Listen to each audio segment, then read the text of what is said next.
Hey G fans, GojiFan93 here, and welcome to the second episode of Skull Island.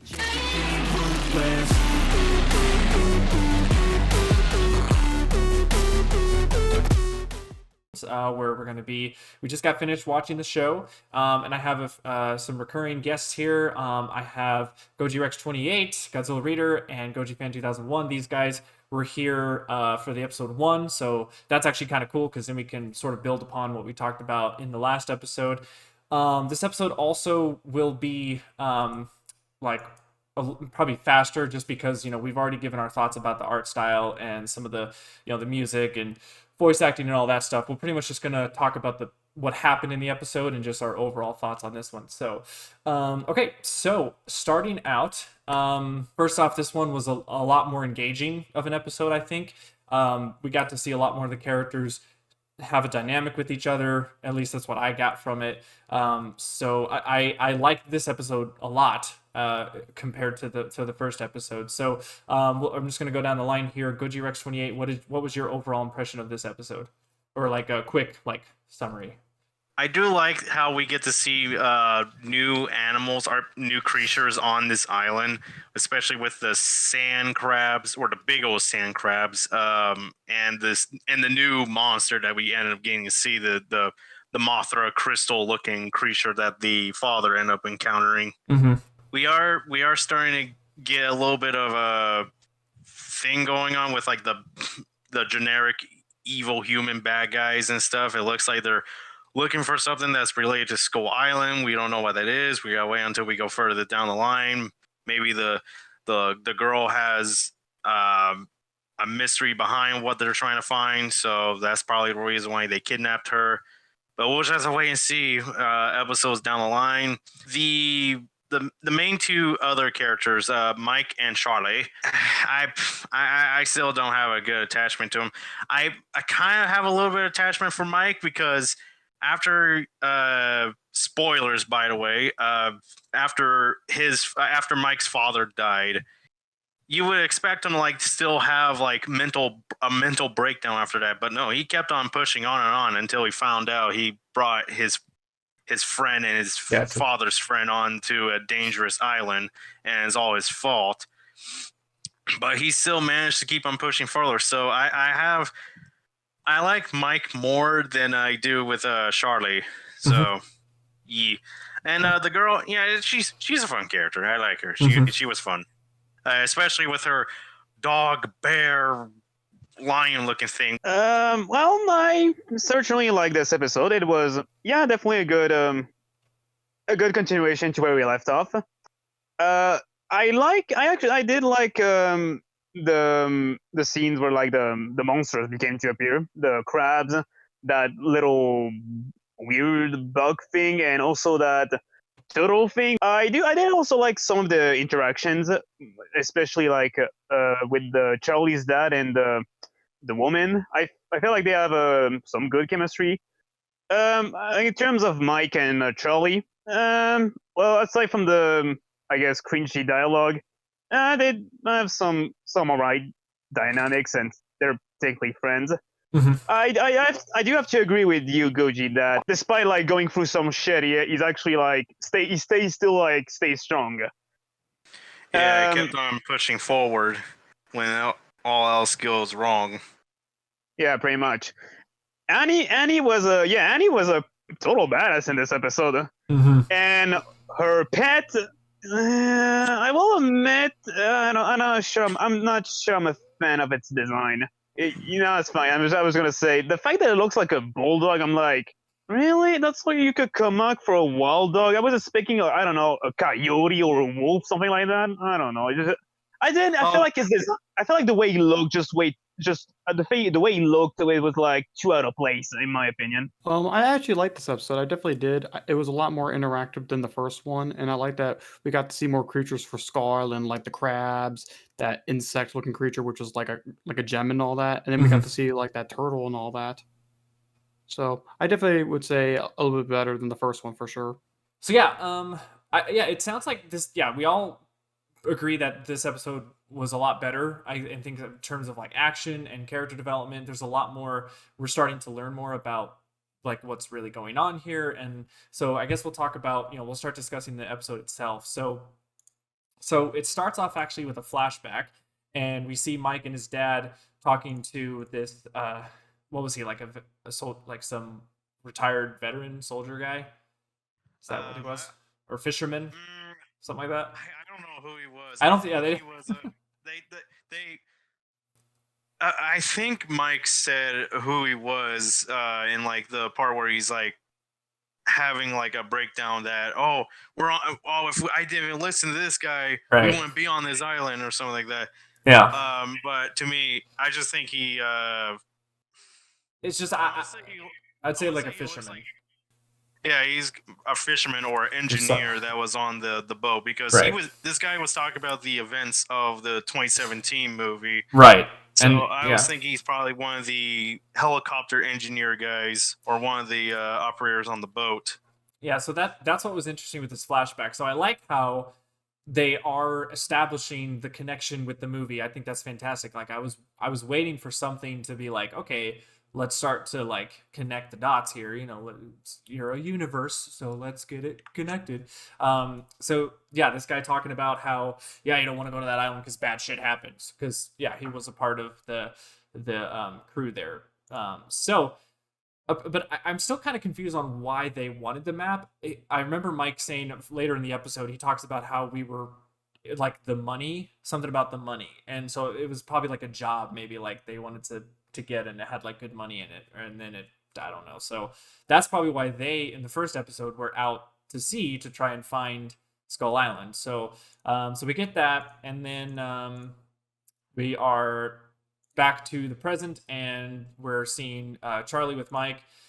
It looks like they took a nap and they woke up. Now it's the morning, and then we get an action sequence. They get attacked by giant crabs, not Ibra, of course, but it'd be kind of cool if they were like a reference to Ibra.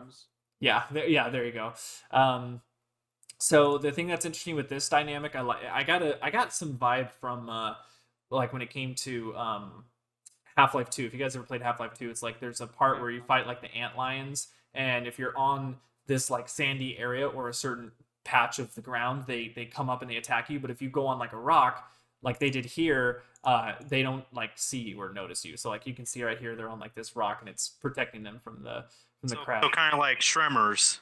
Yeah, it's like Tremors too. Yeah, exactly. That's Yeah, pretty much. So, and then we, what's really cool, we noticed that in the title sequence that the logo changed in the middle, representing the crab claws. So I think that's cool how it's like representing sort of the topic of the episode. Like, okay, yeah, this is going to prominently show the crabs. I think that's kind of cool. So I hope that they continue that. So we see the dad, he wakes up, he's on a cliffside, almost falls off. And then he meets up with this, well, first off, that's right. First he sees, I knew when we saw this part, that I knew, like in Goji Rex, you said it too. You're like, this looks not part of the background, so it's probably something. Look at it, and then look at the other rocks. Yeah. The shading is different. Yeah, exactly. So, so we get to see this really cool looking creature.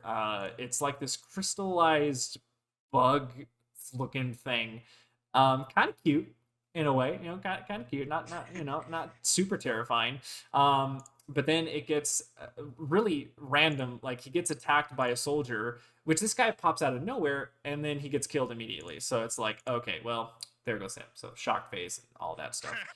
So clearly that guy did not have plot armor. So then he meets this woman, which we have no idea who she is, which is fine. That's, we're building up to figure out who she is. She's the leader of some organization that's on this island. Again, I was thinking it might be Monarch, but I don't know if Monarch is like, because Monarch was a thing in Skull Island, right? The movie, it was like early days. Yeah. So it might be. I want to go with the idea that it's Monarch because I want to see more of Monarch in the Monsterverse. I think Monarch is such a cool concept, and I think that they've been kind of lacking in the movies. So this show has an opportunity to really like develop that organization. So okay, so we get back to them they're still on the rock. They're trying to figure out what to do. And then once they talk a little bit more, we get to this cool little turtle thing. Just another cool creature. Really cool wildlife. I mean, I like how they're keeping. I mean, that's just how Skull Island is. There's a ton of wildlife, and everything's either trying to kill you or just kind of living. So Yeah. that's cool. But we cut back to Charlie and Mike, and they're attacked by the crabs again, but are luckily saved by Annie. And I gotta say, Annie in this episode, and you said it too. One of you guys said it, is that she's a badass in this. I love Annie. Like I think she's the best character so far. She's full of energy. She's confident. Like I love how they're portraying this character. So, but we do get some really cool insight that this actually is not her home. She was born or lived on some island, but it's not Skull Island. I thought it was. I thought she was a native and she just like stole some clothing from one of the officers and she got kidnapped or whatever. But apparently not. So we still don't fully know her backstory yet, which is interesting. So I also like the character dynamics between all three of them. I think that they all work off of each other very well. But Mike here I was about to say too, like he's not seeming to have any effects of his dad dying, but then all of a sudden, yeah, when he talks about, oh my god, I think I realize where we are, we're on Skull Island, then he starts freaking out and having a meltdown. So that was nice because I was waiting for like that to pay off in some way. Then they get spotted by two other soldier guys trying to find the girl. We still don't know exactly why they are wanting to find her. Again, the only like something I could think of is that, you know, because she's friends with her pet monster, and maybe there's like more to that this organization wants to know. I have no idea. But the thing that's interesting about these guys is that I'm not getting like a super bad guy vibe from them. I'm getting more of like they're also just here trying to survive too. Like they don't really know much else either. Like our heroes don't know what's going on. These guys don't really know what's going on. I feel like I don't really know if there's a clear bad guy yet. I think it's just, again, I really want to think that these guys are Monarch and they're just trying to find this girl that's, I don't know. So anyways, Annie comes back in, kicks their butt, kind of. I mean, he kind of throws her out. Like he was trying to choke one of the guys with a vine. Badass. But then we see her pet. We get to see her pet. There's not a good image. I'll probably post an image of what this character looks like with this monster. So yeah, I mean, this is the pet that she was talking about in the first episode, or her dog or something like that. But it's so funny how the episode ends. It ends so abruptly. Like it charges at her, grabs her arm and flings her up in the air, and then it cuts to black. And it's like, did she die? Like, Yeah. it's just kind of funny. It's like they pulled a plug on you. Yeah. So, you know, obviously we'll see more of this character. I like the monster. I think it's cool. I mean, I think it's great that there's like some type of, you know, good monster that's on their side that's probably going to work with Kong maybe or something like that. So, you know, it looks cool. So yeah, that's pretty much how the episode ends. So a lot of questions are still nothing is answered yet. Well, except for the fact that this isn't her home. Annie doesn't live at Skull Island. She's somewhere else. But yeah, in terms of the characters, I mean, again, I like their dynamic between the three characters, Annie, Mike, and Charlie. Charlie, I agree, he's still kind of, you know, he's all right. But Mike, I think, had more, just had a better character in this one than he did in the first one. And Annie, yeah, she's just being a badass. So, yeah, that pretty much does it for episode 2. So again, overall, I think this was a fantastic episode. I'm definitely intrigued, getting more hooked on seeing how they're going to develop this and where it's going to go. I just want to see more connection to the Monsterverse overall, and I want to see, I just want them to answer obviously all the stuff that's going to happen. And we still haven't seen Kong yet, which is cool. I think that's clever that they're obviously not going to show him yet, so that's probably a good thing. All we just get is just a roar from him, and that was it. Right, that's pretty much all you needed for that. So it got the characters going, ooh, what's that? So yeah, so that's it for episode 2, guys. Thanks for watching our review of episode 2, and we will be back later with reviewing episode 3. So that's it. Thank you guys so much for watching, and as always, stay big, G fans.